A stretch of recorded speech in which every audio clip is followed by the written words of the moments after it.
Hey guys, welcome back. Tisha here, and we are back for another Married to Medicine review. Let me first begin by apologizing because I don't know what happened with my notes.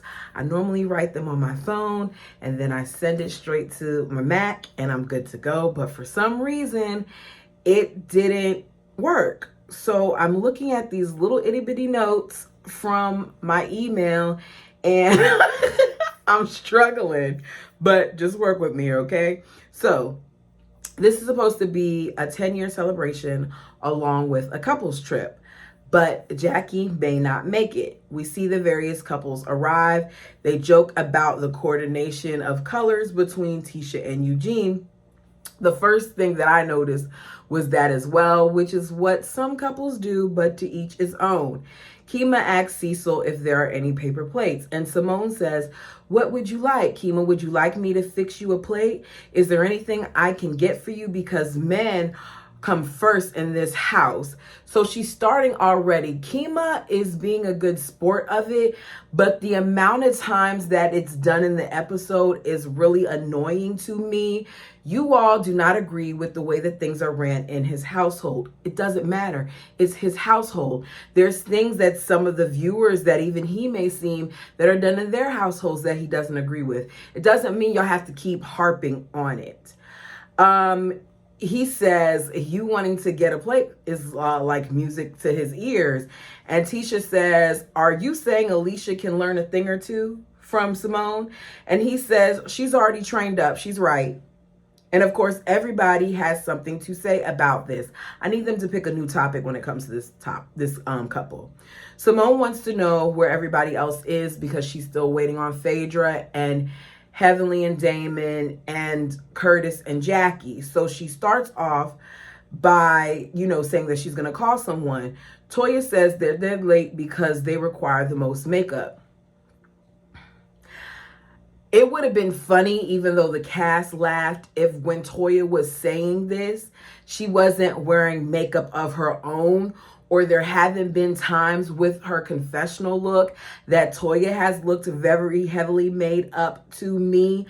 Only say that if you happen to be barefaced. If you're wearing makeup, you don't have a space to talk about what the other people on your cast are doing. So we see Simone call Heavenly first, and Heavenly lets Simone know that she's not coming. She says, "I don't like this. I don't like it. And you know I don't." She says, "Curtis isn't feeling it, and I'm not coming." We can say whatever we want to say about this whole situation, but it is clear to me that Heavenly has formed a closer bond with Jackie at this point. Simone likes to throw the amount of years that they've known each other and that they've been friends, but that doesn't matter at its core because friendships evolve, things change, dynamics change. I have friends that I've known for 20 plus years that I'm not that close to anymore. And I have friends that I've have known for 5 that I'm extremely close to. You want to know why? Because the person that I was 20 years ago isn't the person that I am now. Does it denote any of the friendships? No. But don't act like because you did 26 years or however many it is, that you're in a better standing than someone who's done less. Jackie and Heavenly have worked on their dynamic to get to this point because we know in the beginning Jackie couldn't stand Heavenly. Jackie told Heavenly that if Curtis isn't coming, she can't make it, and Heavenly just wants to stand by her friend. And Heavenly says, "If she's not coming, I'm not coming." Eugene said that he felt like it was rude for Heavenly not to come. And sometimes I need Eugene not to be so vocal. Him and Toya are female and male versions of each other. They have a lot of similarities. And as a result, sometimes the same way I want Heavenly to shut up sometimes and Simone to shut up sometimes, I want Toya and Jackie, not Toya and Jackie, well, Jackie too, but I want Toya and Eugene to be quiet as well. Simone then announces that they're worried that as a couple with this group that it will be brought up about what happened at Hilton Head, but she's going to call Jackie. I don't like that Simone did that way. I don't like that she had her on speakerphone. I don't like that she made that announcement at first. I feel like Simone should have just talked to her friend, but Simone in this instance is doing what production would want her to do. So she calls Jackie. She tells her she just got off the phone with Heavenly, who had a nasty demeanor, who said that Curtis wasn't coming, so Heavenly didn't want to come. I don't think that Heavenly's demeanor was nasty. I think that Heavenly's demeanor was matter of fact. We've seen the nasty side of Heavenly, and to me, unless they cut something out, that's not what we saw on that phone. You all let me know your opinion on that down below. Jackie says Curtis does not want to go. He does not want to go back to visiting those closed doors. More than that, we know that this is something that they already discussed, because we saw Jackie telling her this at the party. We saw Jackie saying, if Curtis doesn't want to go, I'm not going, at the cigar lounge thing where Dr. Damon did his networking event. So I don't understand why they're so surprised. So Toya then gets on the phone and was like, the door is closed, Jackie. We agree. Who's opening it? It's done. We then hear, Jackie saying, I don't really want to talk to Toya. She gets off the phone, says, I got to go. Let me call you back. And you can hear in her voice that she's crying. Toya says, do you want me to get the guys to call him? And Cecil says, no, we don't do that. They then say that he has the right, well, Cecil does, Curtis does, to change his mind. Simone says she doesn't feel good because she never intended to snatch the bandage off of an old wound. As they're walking out, Phaedra arrives and production puts 1 hour late. It's interesting to me, and it just shows that some of these ladies really didn't like Quad, that I believe it was Toya. Was it Toya and Simone? I know Toya was one of the people, but they had such a big issue with Quad when she went on this trip by herself, but it wasn't such a big issue for Phaedra. While they're on the bus, they talk about Heavenly deciding not to come. Toya calls it being high school, that she isn't coming just because another girl doesn't want to come. And I don't see it that way. Jackie made it clear that she would rather not go there if her husband doesn't come. And Heavenly is just supporting her friend. And I don't understand why they're so surprised by this, especially since at times Heavenly hasn't been as close to those other ladies. She's maintained her friendship with Jackie. They play a game of what your husband can do for you tonight to start the trip off right. Tisha says, book the next trip. They laugh. Then they talk about the 3 top things you got to do before you put the kids to bed. Then it goes from that to what do you got to do before you put Dr. Alicia's husband to bed. And Dr. Alicia says you got to give him a whole cooked meal. You have to give him sex, but not oral. Then that becomes a big thing. And he says that oral is not something that they do in his culture. It's taboo. I don't believe that it's a cultural thing. I think that it's a Kima thing. And if it is, it's fine. Just say you don't do it. Stop putting everything on your culture, because some people in your culture do it.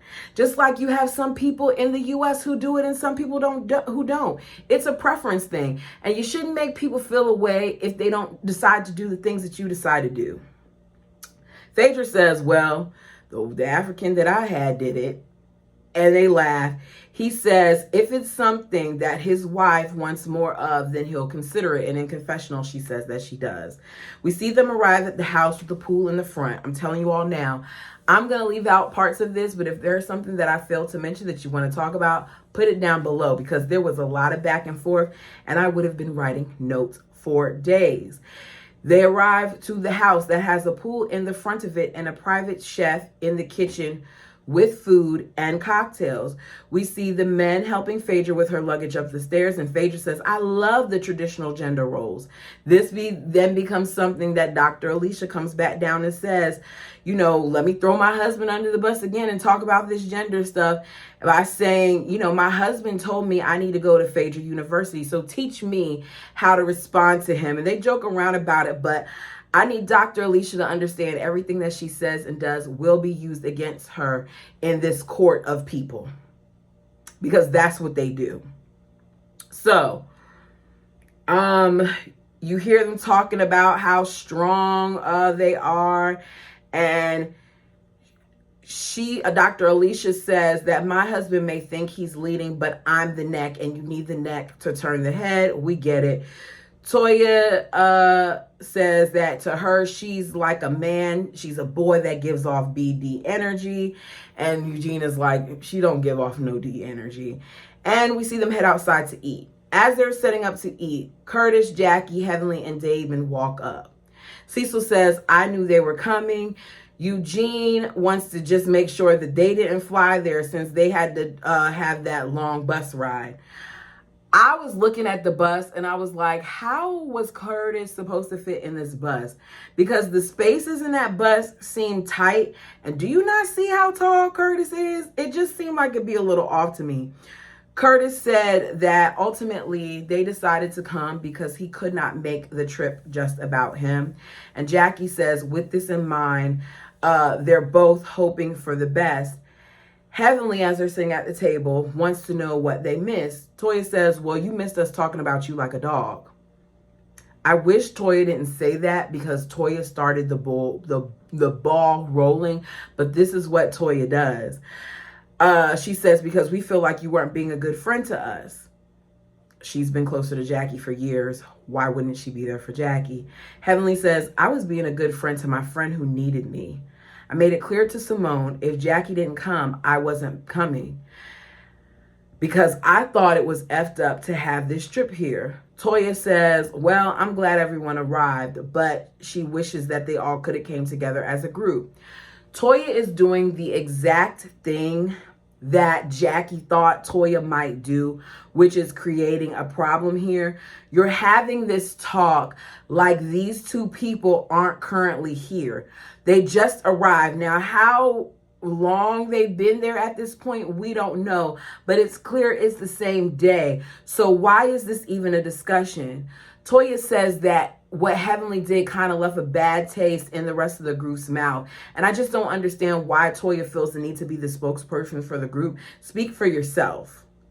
Toya says, our issue was we weren't even bringing up none of this stuff, and now it's being brought up. And she went to continue to talk, and Jackie says, well, we can leave it dead. We can leave it here. Sweet Tea then says, you all brought up this situation about Quad around me. I don't think that's fair. And in confessional, she says that people can dish it, but they can't take it. I gotta agree with that one.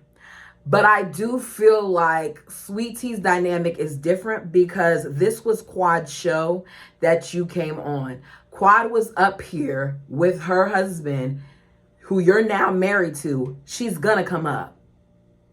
Now, maybe they don't have to joke about it and say different things, but she's gonna come up. She says, you know, what you did isn't very different from what happened at the bachelor party. I gotta disagree with that one. Comparing jokes at a bachelor party to something that Jackie has made abundantly clear that she does not want to relive and could have destroyed her marriage is not the same. Sweet Tea says that they brought up the situation with Quad. She doesn't think it's fair. Already said that. She feels like she doesn't want to make Jackie uncomfortable, but she should be on the hot seat. And Jackie says, I'm equipped for the hot seat. I'm in the hot seat every day I walk in my office.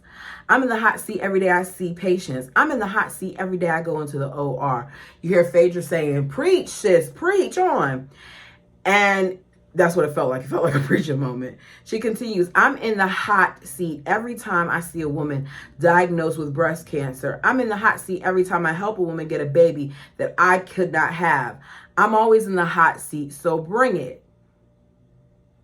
Eugene feels like it's all fun and games, and he says this until it happens to one of them, until one of them are the butt of the joke.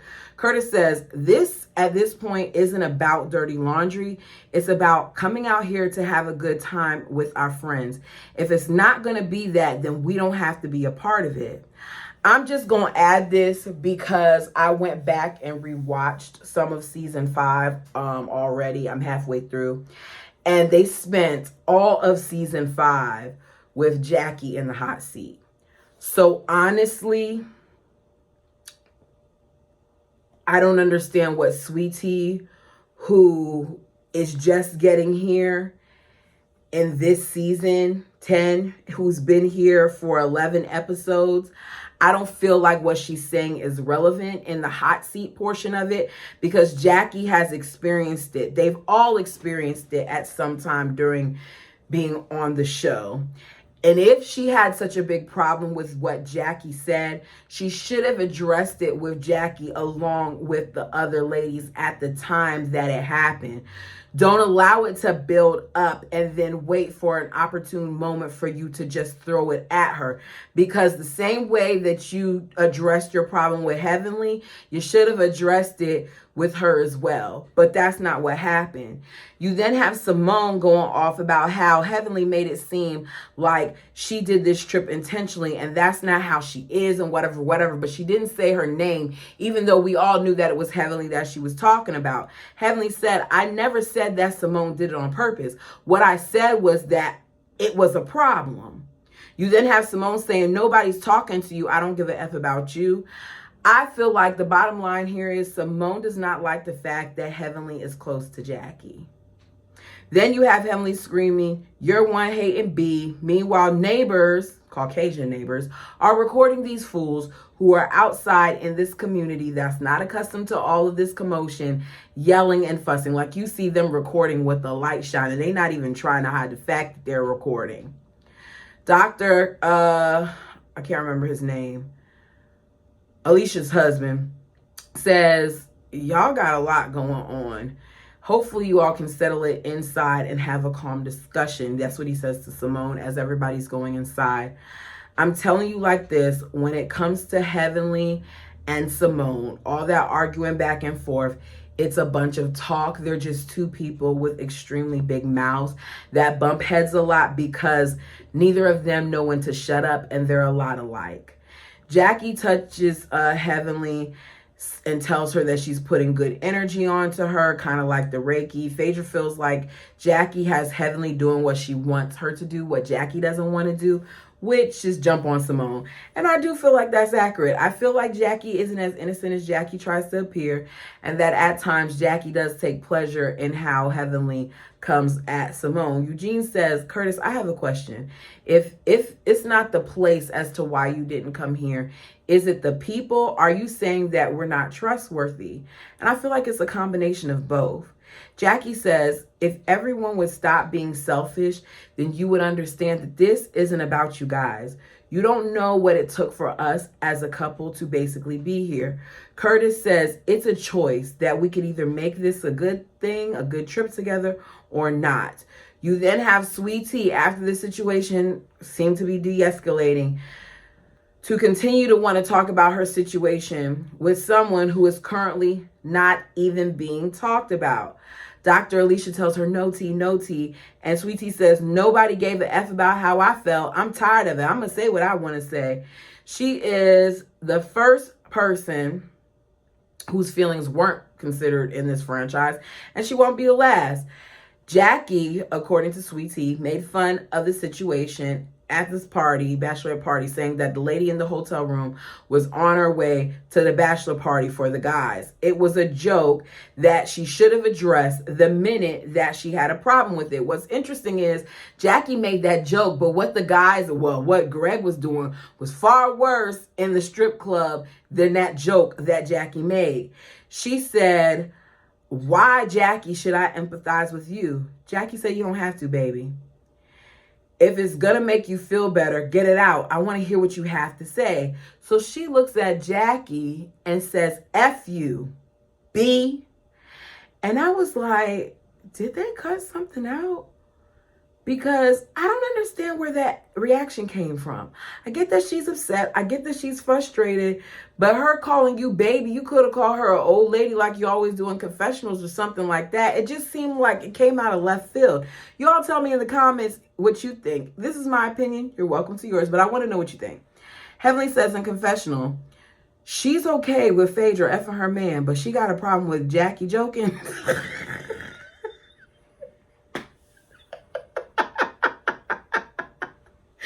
Jackie says, I will handle baby girl later. Once again, kind of like swishing her away. Now, the first time I didn't like calling her baby girl or baby or whatever she called her.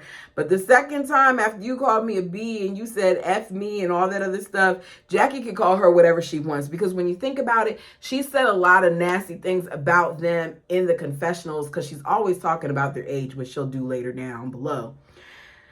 She says to Sweet Tea, Jackie does, I'm going to handle you later. Dr. Greg tries to de-escalate it. And because he says he doesn't want to have to let her out. He wants to keep her Sweet Tea or whatever. And Dr. Jack is like, you can go ahead and let her out. And so does Heavenly. And Heavenly adds, you can let her out because Quad was a lot worse. You have Kima then cleaning up. And they're like, goodness, Kima's so stressed out that he's cleaning up. And Simone does another dig and says, thank you, Kima. I know you're not used to working. As I said earlier, it's old. Come up with something else, Simone. Simone comes over and hugs Jackie and says, since my friend of 20 plus years, I love you and I'll never stop. And then she hugs Curtis. And that's really her trying to slight Dr. Heavenly. She says, I know my friend so well, and I know at this point that she's retracted herself into her turtle shell, and she may not come out. They separate, and they go to their rooms. Simone, you're trying to convince us of how well you know Jackie. Then you should have known that all this stuff, this trip, all those other things would affect your friend of 20 plus years. Now we see Sweet Tea in there talking about how she's tired of being sweet and she's tired of being nice. We've seen her go off more than once. I saw her throw something in the hotel, ready to fight her sister. So I don't know how sweet she is. I just want her to be whoever she truly is. She says, I'm just trying to protect you, Gregory. I'm trying to be in your corner, but it's hard. She talks about how hard it's been adapting to this group because of the age difference. And I'm just like, you cannot continue to bring up the age difference when the man that's sitting beside you is older than a lot of these ladies. He's older than the very person. They're younger than the person that she's married to. So find another reason. She says, you and your ex is a serious situation that we just didn't play about. So tell them that. She says she tries to avoid confrontation. It's the next day. We see Dr. G and Sweet Tea talking, and he tells her that he wants her to apologize to Jackie and kind of move on.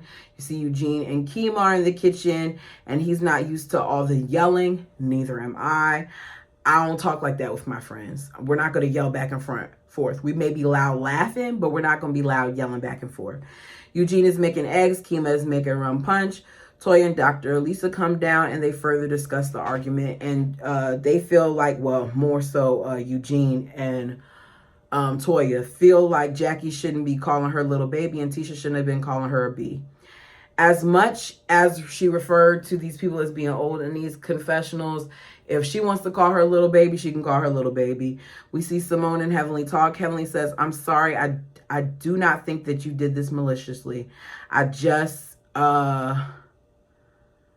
didn't like it. Simone says she was in her feelings. Heavenly says she was too. Heavenly says Jackie reminded her that she doesn't always have to put her 2 cents in. She just wishes that Jackie would speak up more. So maybe Simone would be able to get it. Jackie says one thing about her friend Heavenly and her friends in general is that they will make up, but Heavenly isn't going to bury it all the way. She's going to kind of keep it at the surface. We then see the ladies go golfing. The men go to heading to a cooking class. It becomes another conversation about cooking with men, what Kima does versus what he doesn't do, what Curtis does, because Curtis don't know his way around the kitchen, just like his wife doesn't. Dr. Damon says he feels like he makes a decent pancake and omelet, but nobody else feels that way. We see Simone in the car with the ladies heading to golf. She says to Jackie, hopefully today will be a better day for you because yesterday I was embarrassed at how you received when you arrived. I don't even understand why this is being brought up again, but it doesn't turn into a big argument, so it's okay. You see Tisha apologized and says that this is not who she is, but she was hurt. Jackie says, I can understand how that could be hurtful to you. However, it was hard for me to hear somebody say F you and then add B to it too. She said, apologies are for you. Jackie. Jackie is condescending. Jackie is not trying to accept her apology. And rather than saying that, she's going to tell her apologies are for you. Simone and Heavenly say, at this point, Jackie isn't going to fool with her. You then hear Tisha ask Heavenly, do you think Jackie received my apology? And Heavenly said, no. And that is the end of this episode. Please like, comment, and subscribe. And tell me, whose side are you on in this? Are you team Jackie or team Sweetie? Put it down in the comments below. Until next time.